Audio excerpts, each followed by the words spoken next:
Hello friends, எல்லாருக்கும் வணக்கம். உங்கள் எல்லாரையும் மறுபடியும் சந்திக்கிறதுல ரொம்ப சந்தோஷம். இன்றைக்கி நம்மளோட பாட்டு பிளேட்ஸ் கிச்சன் சேனலில் என்ன பார்க்க போகிறோம் அப்படின்னு பார்த்தீங்கன்னா, பார்த்த உடனேயுமே அப்படியே நாக்கில் எச்சில் ஊறக்கூடிய மாங்காய் பச்சடி.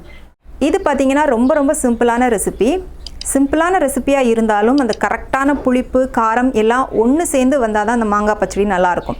இதை நம்ம இன்றைக்கி ப்ராப்பராக எப்படி பண்ணுறது அப்படின்னு தான் பார்க்க போகிறோம். இந்த வீடியோ பிகினர்ஸ்க்கு ரொம்பவே யூஸ்ஃபுல்லாக இருக்கும்.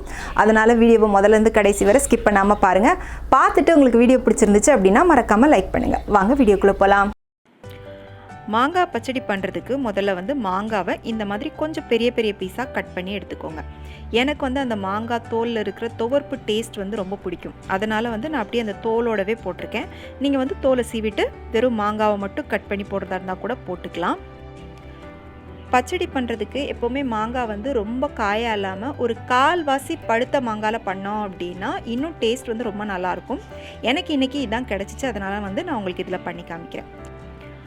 அடுத்ததாக இதில் வெந்தய பொடி எடுத்து வச்சுருக்கேன். 1 டீஸ்பூன் வெந்தயத்தை வெறும் கடாயில் போட்டு கொஞ்சம் நல்லா வாசனை வர்ற அளவுக்கு வறுத்துக்கோங்க. வறுத்துட்டு அதை பவுட்ரு பண்ணி இந்த மாதிரி ரெடியாக எடுத்து வச்சுக்கோங்க.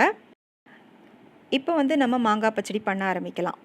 இதுக்கு ஒரு கடாயில் 2 டீஸ்பூன் அளவுக்கு எண்ணெய் ஊற்றிக்கோங்க. எண்ணெய் நல்லா சூடானதும் அதில் 1 டீஸ்பூன் கடுகு உளுந்து போட்டுக்கோங்க. அது நல்லா வெடித்ததுக்கப்புறமா ஒரு பச்சை மிளகாவை சின்னதாக கட் பண்ணி போட்டுக்கோங்க. கூடவே ஒரு கொத்து கருவேப்பிலை போட்டுக்கோங்க. போட்டு லைட்டாக கலந்துட்டு நம்ம கட் பண்ணி வச்சுருக்கிற மாங்காவையும் இதோட போட்டுக்கோங்க. இப்போது இந்த பச்சடிக்கு தேவையான உப்பையும் நம்ம இதோட சேர்த்து போட்டுக்கலாம். உப்பு சேர்த்துட்டு லைட்டாக ஒரு நிமிஷம் மட்டும் கொஞ்சம் நல்லா வதக்கி விட்டுக்கோங்க. இன்றைக்கி நான் கிளிமுக்கு மாங்காயில் உங்களுக்கு பண்ணி காமிக்கிறேன். நீங்கள் உங்களுக்கு பிடிச்ச எந்த மாங்காயில் வேணாலும் இந்த பச்சடி பண்ணலாம். இப்போ 1 நிமிஷம் கொஞ்சம் இதை வதக்குனதுக்கப்புறமா இதோட ஒரு 1/2 டீஸ்பூன் தனி மிளகாய் தூள் போட்டுக்கோங்க. கூட ஒரு 1/4 டீஸ்பூன் மஞ்சள் தூள். அடுத்ததாக நம்ம வறுத்து பவுட்ரு பண்ண அந்த வெந்தயத்தூள் இருக்குது பார்த்திங்களா, அதையும் சேர்த்துக்கோங்க. கூட கொஞ்சமாக மட்டும் பெருங்காயத்தூள் சேர்த்துக்கோங்க. ஒரு 2 சிட்டிகை சேர்த்திங்கன்னா கூட போதும். போட்டுட்டு எல்லாத்தையும் நல்லா கலந்து விட்டுக்கோங்க. கலந்தாச்சு. இப்போ இந்த மாங்காய் வேகிறதுக்காக நம்ம இதோட தண்ணி சேர்த்துக்கலாம். தண்ணி இந்த மாங்காய் கொஞ்சம் எல்லாம் நல்லா மூழ்கிற அளவுக்கு ஊற்றிக்கோங்க. சும்மா ஒரு 1/2 கப்லேருந்து 3/4 கப் அளவுக்கு ஊற்றுனீங்கன்னா போதும்.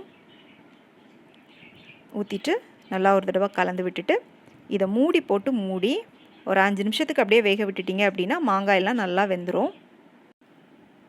இப்போ இதை நம்ம மூடி போட்டு மூடி வச்சிடலாம். இன்றைக்கி இந்த பச்சடி பார்த்திங்கன்னா நான் ரொம்ப கம்மியான அளவில் தான் உங்களுக்கு செஞ்சு காமிக்கிறேன். அதனால் இந்த மாதிரி மூடி போட்டு மூடி வேக வச்சாலே சீக்கிரமாக வெந்துடும். இதுவே நீங்கள் ஏதாவது ஃபங்க்ஷனுக்கு பண்ணுறீங்க, நிறைய குவான்டிட்டியில் இந்த பச்சடி பண்ணணும் அப்படின்னா குக்கரில் மூடி போட்டு மூடி கரெக்டாக ஒரே ஒரு விசில் மட்டும் விட்டு வேக வச்சு எடுத்துக்கோங்க. நல்லா உங்களுக்கு குழைய வெந்துடும், சீக்கிரமாகவும் வெந்துடும். இப்போ 5 நிமிஷம் கழித்து நான் மூடியை திறந்துருக்கேன். பாருங்கள், மாங்காயெல்லாம் நல்லா சாஃப்டாக வெந்திருக்கு. நான் அந்த தோலோடு அப்படியே போட்டதுனால அப்படியே முழுசாக இருக்குது. நீங்கள் தோலை சீவிட்டு போட்டிங்க அப்படின்னா மாங்காயெல்லாம் நல்லாவே கரைஞ்சிரும். ஓகே, இப்போ இது கூட நாம் வெல்லம் சேர்த்துக்கலாம். வெல்லம் நான் ஒரு 2 டேபிள் ஸ்பூன் அளவுக்கு போட்டிருக்கேன். வெல்லம் உங்களுக்கு எவ்வளோ இனிப்பு வேணுமோ அதுக்கேற்ற மாதிரி நீங்கள் போட்டுக்கோங்க. ஒரு சிலருக்கு பார்த்திங்கன்னா மாங்காய் பச்சடி ரொம்ப இனிப்பாக சாப்பிட்றது பிடிக்காது. ஒரு சிலருக்கு நல்லா இனிப்பாக இருந்துச்சு அப்படின்னா பிடிக்கும். அதனால் அதுக்கேற்ற மாதிரி நீங்கள் போட்டுக்கோங்க. இப்போ இதை நல்லா கலந்து விட்டுட்டு மூடி போட்டு மூடி கரெக்டாக இன்னும் ஒரு நிமிஷம் மட்டும் அடுப்பை சிம்மில் வச்சுக்கோங்க. இந்த வெல்லம்லாம் கொஞ்சம் நல்லா கரைஞ்சிரும்.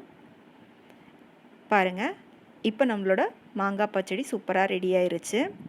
இன்னும் உங்களுக்கு இது கொஞ்சம் லிக்விடாக வேணும் அப்படின்னு நினச்சிங்கன்னா ஒரு 1/4 கிளாஸ் மட்டும் எக்ஸ்ட்ரா தண்ணி ஊற்றிக்கோங்க. இப்போ நம்மளோட காரம், உப்பு, புளிப்பு, இனிப்பு, கசப்பு, துவர்ப்பு இப்படி 6 சுவைகளும் கலந்த நம்மளோட அருமையான மாங்காய் பச்சடி சூப்பராக ரெடி ஆயிருச்சு. கண்டிப்பாக இதே ப்ரொசீஜரில் உங்கள் வீட்டில் நீங்கள் ட்ரை பண்ணி பாருங்கள். அட்டகாசமான டேஸ்ட்டில் இருக்கும். செஞ்சு பார்த்துட்டு பிடிச்சிருந்துச்சு அப்படின்னா உங்களுடைய கருத்துக்களை எனக்கு கீழே கமெண்ட் செக்ஷனில் சொல்லுங்கள். என்ன ஃப்ரெண்ட்ஸ், இன்றைக்கி பார்த்து இந்த மாங்காய் பச்சடி உங்கள் எல்லாருக்கும் ரொம்ப பிடிச்சிருக்கும் அப்படின்னு நம்புகிறேன். பிடிச்சிருந்துச்சு அப்படின்னா மறக்காமல் லைக் பண்ணிவிட்டு உங்கள் ஃப்ரெண்ட்ஸ் அண்ட் ஃபேமிலிக்கு ஷேர் பண்ணுங்கள். மீண்டும் வேறொரு ரெசிபியோடு சந்திக்கிறேன். நன்றி, வணக்கம்.